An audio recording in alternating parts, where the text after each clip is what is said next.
Curriculum development for students with high support needs requires a comprehensive and individualized approach that addresses their unique learning profiles, abilities, and challenges.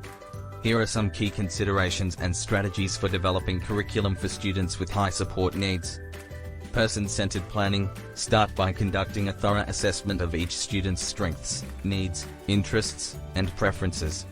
Use person-centered planning approaches, such as individualized education programs, IEPs, or person-centered plans, PCPs, to collaboratively develop goals, objectives, and learning priorities with input from the student, family members, educators, and support professionals.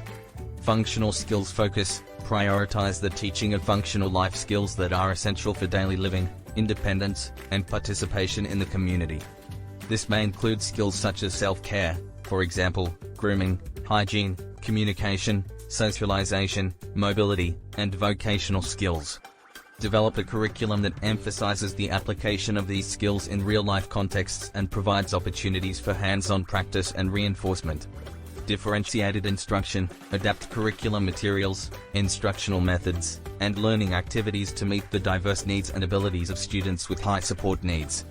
Provide multiple means of representation, engagement, and expression to accommodate individual learning styles, preferences, and strengths. Use visual supports, assistive technology tools, and concrete manipulatives to enhance understanding and participation. Sensory considerations. Consider the sensory preferences and sensitivities of students with high support needs when designing curriculum and learning environments.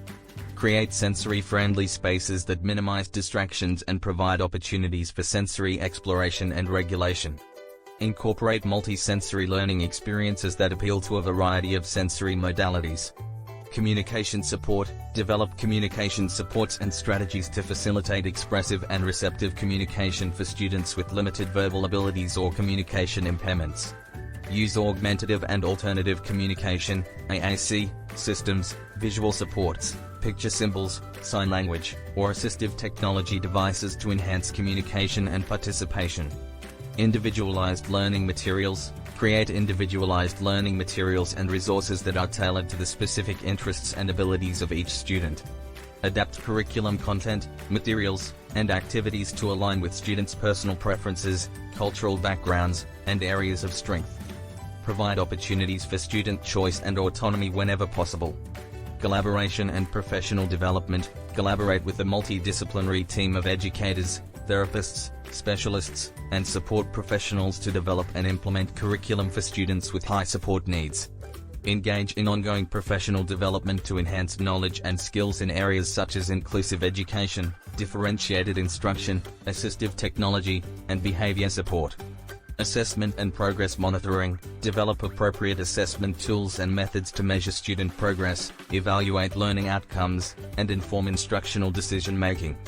Use a combination of formal and informal assessments, observations, and student work samples to track growth, identify areas for improvement, and adjust instructional strategies as needed. Transition planning. Incorporate transition planning into the curriculum development process to prepare students with high support needs for life after school. Develop transition goals and objectives that focus on post-secondary education, employment, independent living, and community participation.